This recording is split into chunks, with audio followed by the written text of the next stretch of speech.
Hey everyone, welcome to my butterfly garden.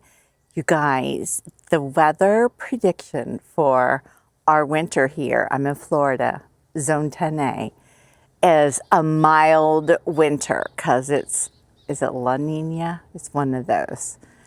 And I couldn't be more excited. So I'm really amping up my flower presence in the garden because I want a never-ending flow of flowers blooming in this garden. And I've got it all figured out how I'm going to do it. I'm going to share it with you right now. Let's go. Oh my goodness, it is so good to see this monarch butterfly. I was out all day yesterday. I didn't see one. I thought, what is going on? And it looks gorgeous. It looks new. Okay, so what I have figured out is that I basically have 3 types of flowers growing in my garden. And one would be this guy right here, seasonal Florida native wildflowers. Same with these right here. This is snow square stem, and it is by far the most popular with the butterflies in my garden right now, even more than the red pentas. I know, I can't even believe I'm saying that. And these right here, Florida native, nearly sunflowers, gorgeous blooms. Butterflies kind of like them. I'll see them off and on, but not like what's on the snow square stem. So that's one category. And then, here's more snow square stem. Then I have my perennial year-round bloomers, like my pentas. But also, some Florida natives are perennial year-round bloomers. And you know where I'm going. You know where I'm going. Yep, starry rosinweed. So these guys I can count on for year-round blooms. And also, I couldn't forget this other little native friend, tropical sage.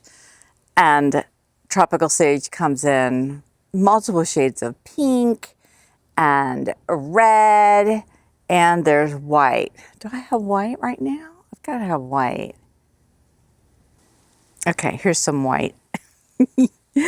Okay, and then I have the annuals that I grow from seed, like zinnias and Mexican sunflowers. Okay, so we've got the 3 categories.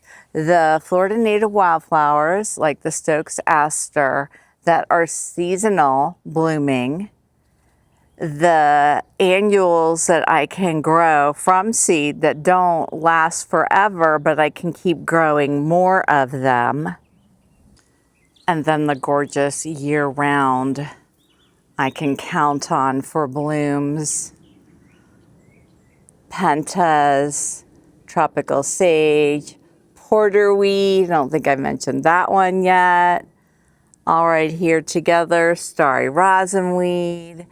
And so let's start talking about them first because they're the easiest because you don't have to do much. Let me go get my trimmers. I'll be right back. There's a little skipper up there on the porterweed. You guys, I just came in to get my trimmers and look. See the little guy up there? It's the little morning sphinx moth, I think. Anyway, he's stuck in here, so I'm gonna try and get him out. It's like, I will grab it with my hand, but let me tell you, they start like buzzing in your hand. It's like one of those little prank jokes, you know, with the little hand buzzer thing when you shake someone's hand. Well, that's what it feels like when they're in your hand. But I'm gonna go try and get them out. Then I'll get my clippers and we'll get back to what we're talking about. Oh, that monarch's flying around out there still. I love it. Okay, I got it. It's in my hand. It's probably gonna take off. There it goes. Okay, yay. Oh my gosh, you guys, I went in and there was another one. I got it.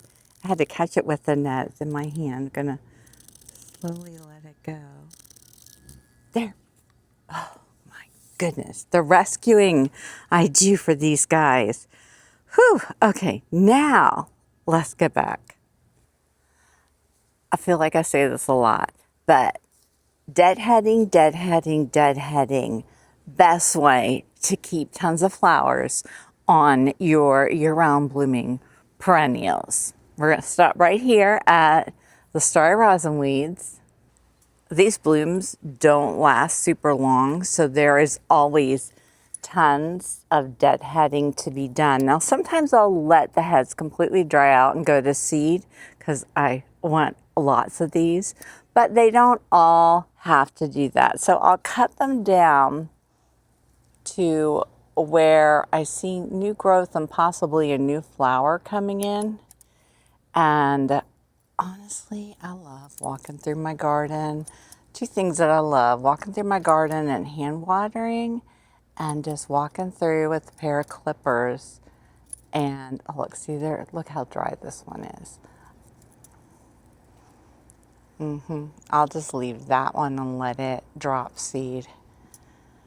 And anyway, just deadheading. And it's when I really like explore and find and discover things. I need to. Can you hear my clippers squeaking?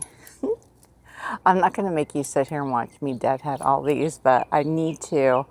One of you said spraying your clippers with WD-40 is a miracle worker, and you were not kidding. That is fabulous. So I need to give these a WD-40. So regular deadheading of your year-round bloomers going to keep more and more and more blooms coming. Oh my gosh, listen to that bird. I wish I could see where it is. It's over there somewhere. Oh, I love it. Might be a mockingbird because it's making so many different sounds.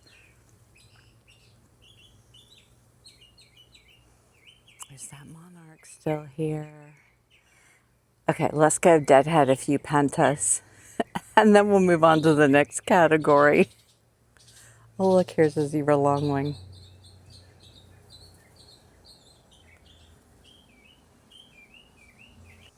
You know, what's funny is I was out deadheading yesterday, and I don't know if I saved anything to deadhead today. Oh, here's one here. So when they get to look like that, that's when they're ready. Even though this still has a couple blooms on it, I know that if I trim that off, get that one back there too, it's gonna push out more blooms, which is why, I mean, I do regularly deadhead, and you can see all the blooms that are coming, the current blooms, and it also keeps them from getting long and leggy, and it keeps them more shorter and more dense and filled out. Okay, but they're not the only ones that can experience the joy of being deadheaded. Your seasonal flowers and your ones you grow from seed, all of them, every single one of them. The more deadheading you do, the more blooms you're going to get.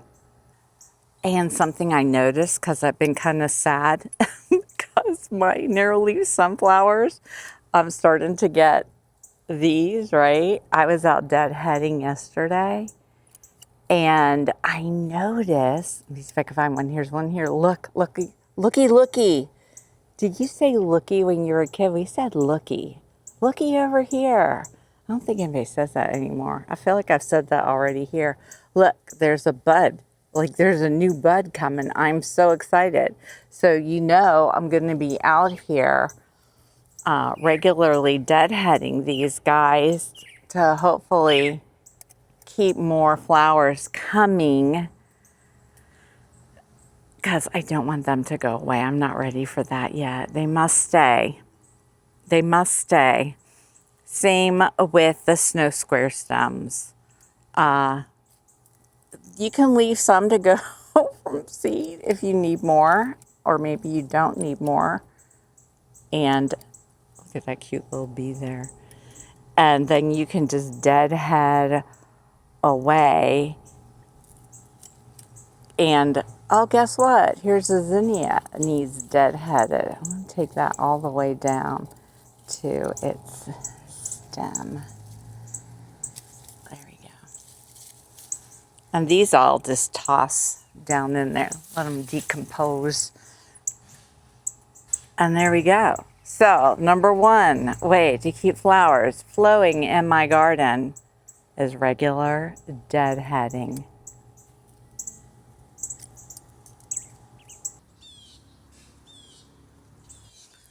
Okay, now for the seasonal wildflowers.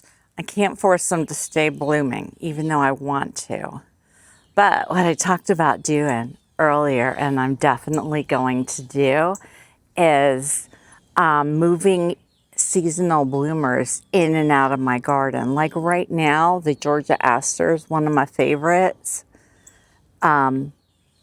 which needs deadheaded, is blooming like a champ. And it's got a beautiful presence in my garden. But what's done blooming right now is right over here, this giant ironweed, which I am letting go to seed because I do want seeds everywhere. But it's kind of done, right? It's not super pretty. So this one's going to get moved back to my work area. And then I'm going to start collecting potted versions of a lot of gorgeous bloomers that I love. And then I'll just move them in and out. Like frostweed right there is blooming right now. It's gorgeous. And I could put a pot of that in here. Definitely more Georgia asters. Look how pretty they are. The Elliot's asters getting ready to bloom, so I could put pots of those in here. Definitely the goldenrods are blooming now. So it will be really fun to be able to just trade in and trade out in this garden space native wildflowers that are in season at the moment. And that way I can showcase them more on my channel, and then you can kind of see what blooms when. Like I just moved a pot of my sweet scent back in here. See them right now, this little aster here is blooming. And this is that blue smooth blue aster. And then this one is just starting to bloom. I forget who this is. Let's go see. They have a tag. Tag your plants. This is the, calico aster. Yeah. I just need to stake it up because it's all leaning forward. As a matter of fact, you know what? That pot over there, look at us we're going off-roading now. That pot over there has one of those miniature trellises in it. I can steal it because I'm going to move that ironweed back to my work area, and I can put it here. Let's go do that now real quick. You know, I was just at Lowe's looking for more of these, and they didn't have them at all. I love these things. I should go online. Maybe they have them online because I want more of these. And oh my gosh, look at the space. All that space was covered by my calico aster laying down. And now it's upright, so we're going to see it better. And I can stick some more potted, currently blooming seasonal wildflowers in that spot right there. So yay. Okay, so here's the look. We've got the smooth blue aster, calico aster, sweet scent, and of course, there's the tropical sage.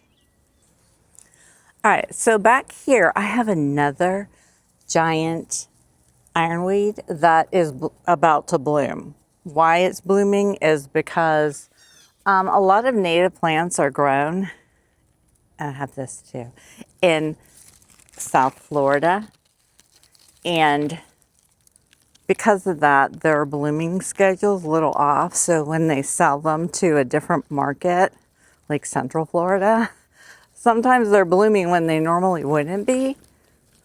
It's that sort of thing. Or they're greenhouse grown and sometimes they can force blooms. So this is a seasonal bloomer, and I'm going to move it over to the spot where that other one was. And see, now we'll have color there. Now, this is a year-round bloomer, but because there's so much space here, it's going to eventually get planted. Hi, Ray, up there with the other ones. But for now, to get some more color in this area, I'm just going to set it in there. So those will be pretty together. And it's a lot better than the empty space. And I need to then go and deadhead those. Okay, so the ones that I love, my seasonal wildflowers that I love, like the Georgia aster and who are you? Giant ironweed, roundleaf thoroughwort. I've been collecting seeds from and putting them out in pots just to see what will happen. So up here on my patio workspace plant collection that just kind of happened and it's growing and now it's a permanent thing. I have a bunch of pots of seeds, and some of them are the annuals and others are seasonal wildflowers, seasonal Florida native wildflowers that I'm hoping will grow, like Orangium integrifolium and Asclepias incarnata and Veronia gigantea, which that is the giant ironweed. And then I've got my annuals, the yellow torch Mexican sunflower, California giant zinnias, zinnia crazy mix, bronze fennel for the eastern black swallowtails, zinnia crazy blend, and who else do I have out here? Oh, I brought one of these Asclepias and plexicalis out here because I've got one inside under the grow lights. I'm going to see if it does a little bit better out here. And why don't you go back on there? Go on there. Go on there. There we go. When you talk to things, they listen. I wanted to see if they grow better out here in the outside, maybe better than under grow light. So we'll see how that goes. So there's a cute little skipper right here on the porterweed. Seed starting annuals continuously. So when the ones you have in your garden, like these zinnias, are all done, you will have more coming up behind them. Now, I just started all these yesterday, so you don't see little seedlings yet, but hopefully we will. So you can see there's two Gulf fritillaries, just absolutely loving Mexican sunflowers. I've got some cosmos growing in there, all grown from seed. And I'll just want to keep growing more so that when these ones die out, I'll have more to come in and replace them. Also, another wonderful year-round bloom is the native Florida lantana, which is Lantana depressa, variety depressa, and butterflies love it too. I find mine goes through phases where it's all blooming and then it's not. And then it's all blooming and then it's not. So right now it's coming back and I need to be regularly deadheading it to hopefully keep it all blooming. I'm just doing a little pan of the garden. We can listen to the bird.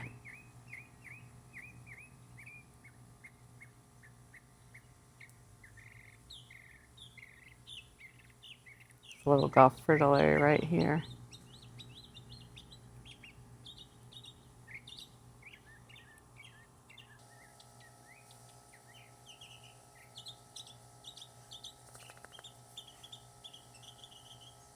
Okay, so basically it's deadhead your flowers, deadhead your flowers, deadhead your flowers, keep starting more seeds, keep starting more seeds, keep starting more seeds, and trade in, trade out seasonal wildflowers. Trade in, trade out. Have a place where you can take the ones that are currently not blooming in pots and move them to a hidden away area, and then move some potted ones in.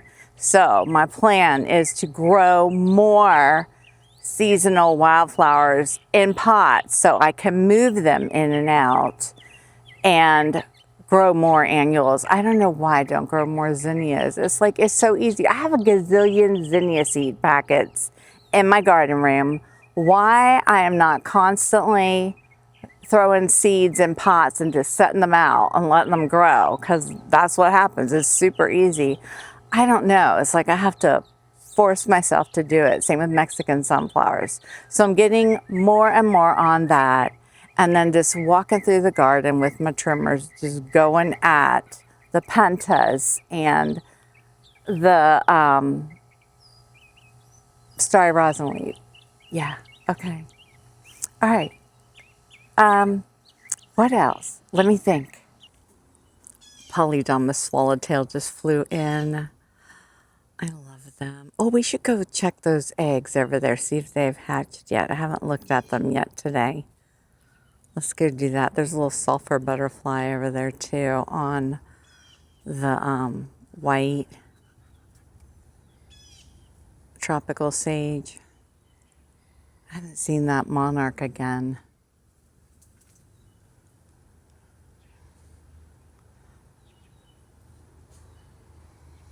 Oh, I love all the butterflies. I'm so excited to hopefully have a glorious winter with no freezes. We are nearly out of hurricane season.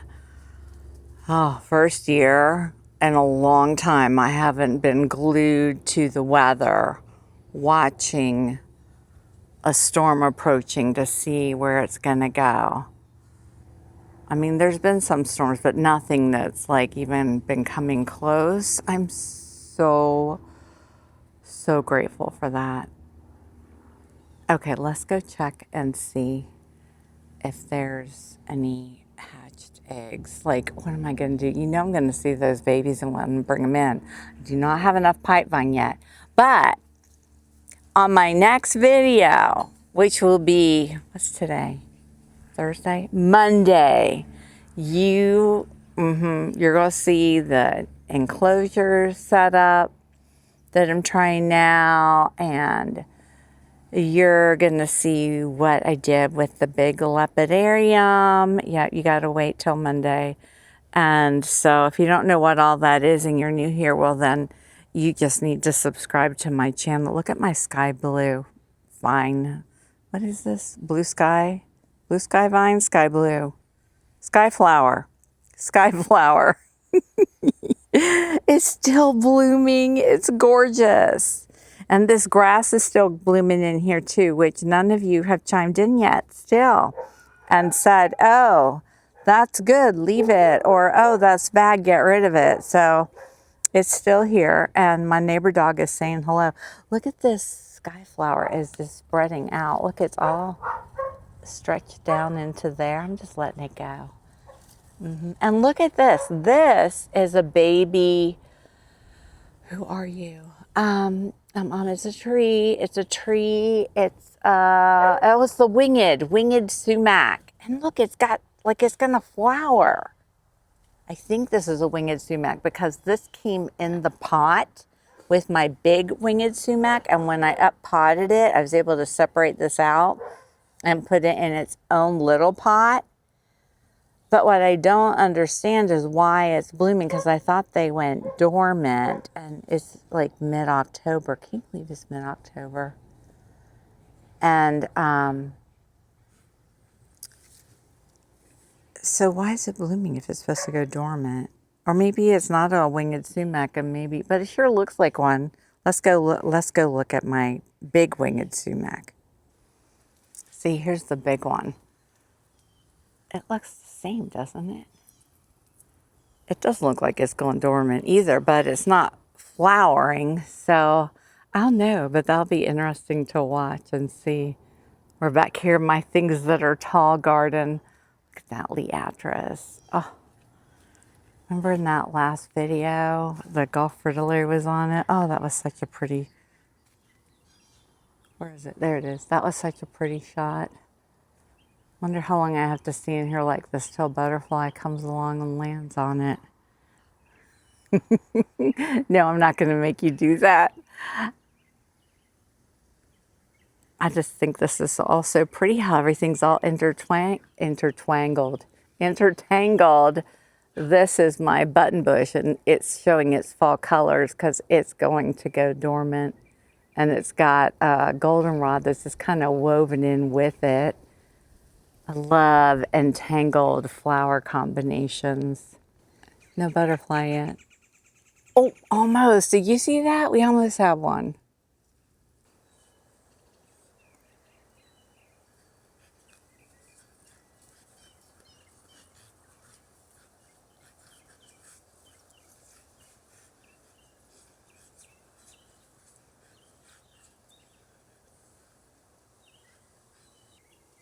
Guys, I got sidetracked. Almost forgot to check the eggs. No, they haven't hatched yet. But they're getting close. You can see the little dark spots. Those are tiny babies. Oh, I love it. I love it. I love it. Oh, we have zoomies. You can tell fall weather is here. Here he comes. Well, he's slowing down now, but you haven't seen zoomies since late spring when it was cooler in the summertime. It's too hot for zoomies, but he's starting to have zoomies again. That's my French Bulldog Ringo, the tan one. He's so much fun. Butterfly peas are blooming. I love that color. Oh, look who's right here. Oh, baby Polydamas swallowtail. What are you doing over here all by yourself, little one? Look at him. He's just all alone there. Polydamas swallowtail caterpillars on their host plant pipe vine. Okay, well, you guys, that's a wrap. Please take a moment and tap the thumbs up button to show that you like this video, and post a comment in the comments. Even if it's just an emoji, every comment counts. And you guys did a fabulous job commenting on my last video. And oh, if you are, as I am, super excited about the fact that Hallmark Christmas movies start tomorrow, just post a Christmas tree emoji. And if you're not excited about it, well, you know, that's okay. Just post another emoji. And I will see you guys in my next video. Bye, everyone.